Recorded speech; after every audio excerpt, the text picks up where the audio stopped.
कांग्रेस का चिंतन शिविर यहाँ उदयपुर में 3 दिनों के लिए शुरू होने वाला है। तमाम मुद्दों पर चर्चा होनी है। हमारे साथ बात करने के लिए महाराष्ट्र कांग्रेस अध्यक्ष नाना पटोले साहब हैं।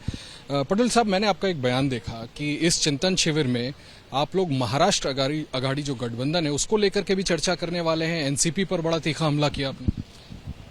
देखो, एक बात तो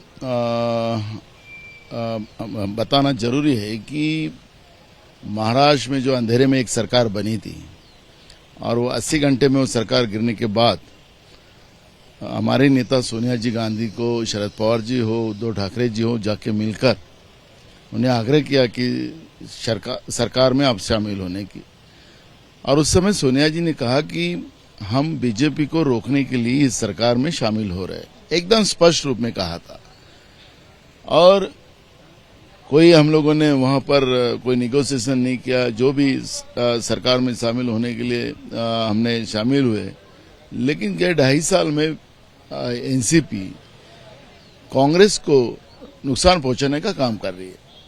हमारे भिवंडी के 19 हमारे पार्षद को डायरेक्ट अपने पार्टी में ले लिया और इस तरह की गलतियां वो करते गए, नुकसान कांग्रेस को पहुंचाते गए। कई बार उनको समझाया गया।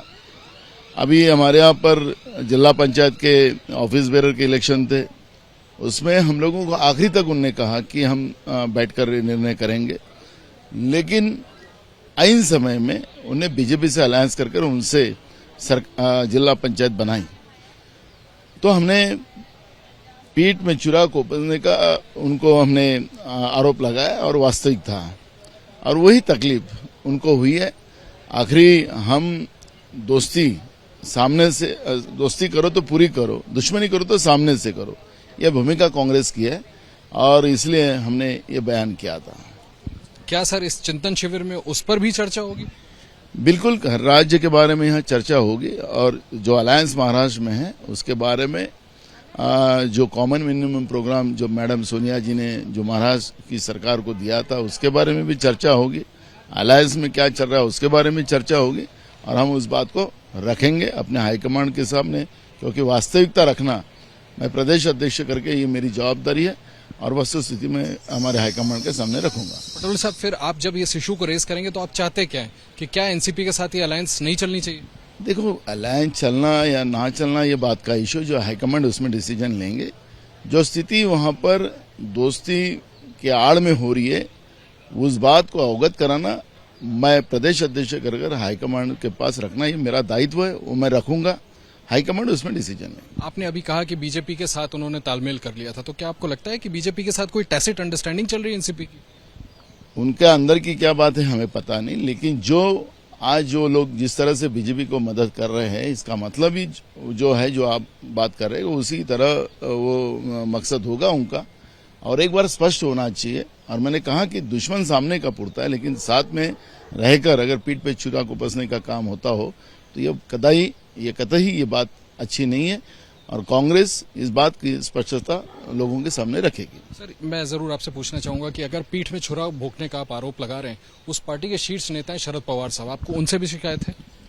देखो, हमने कोई व्यक्ति के विरोध में नहीं हमने आरोप लगाया, हमने पार्टी के विरोध में रखा, क्योंकि हमारा तीनों का अलायंस के बाद हमने जब लोकल बॉडीज इलेक्शन हुए उसमें हमने तीनों स्टेट प्रेसिडेंट ने एक सर्कुलर निकाला, तीनों के साइन थी। और उसके बाद जैसे ही भंडारा गोंदिया का मामला आया तो मैं खुद प्रदेश अध्यक्ष उनके एनसीपी के जो थे जनता पाटिल, उनसे मैंने बात किया।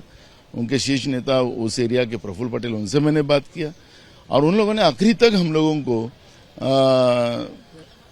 थोपने का काम किया और आखिरी बीजेपी के साथ अलायंस किया। और इसलिए हमने इस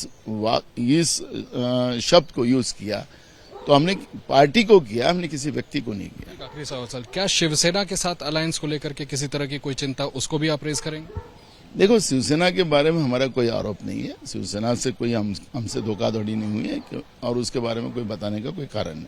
शुक्रिया हमसे बात करने के लिए नाना पटोले साहब, जिनका बहुत महत्वपूर्ण बयान कि ये जो चिंतन शिविर चल रहा है इसमें एनसीपी के साथ अलायंस को लेकर के जो भी फ्रिक्शन है, उनका आरोप है कि एक टैसिट अंडरस्टैंडिंग सी भारतीय जनता पार्टी के साथ की गई, जबकि अलायंस कांग्रेस के साथ चल रहा है। इनको एड्रेस करने के लिए इस मुद्दे को जरूर चिंतन शिविर में रेज किया जाएगा।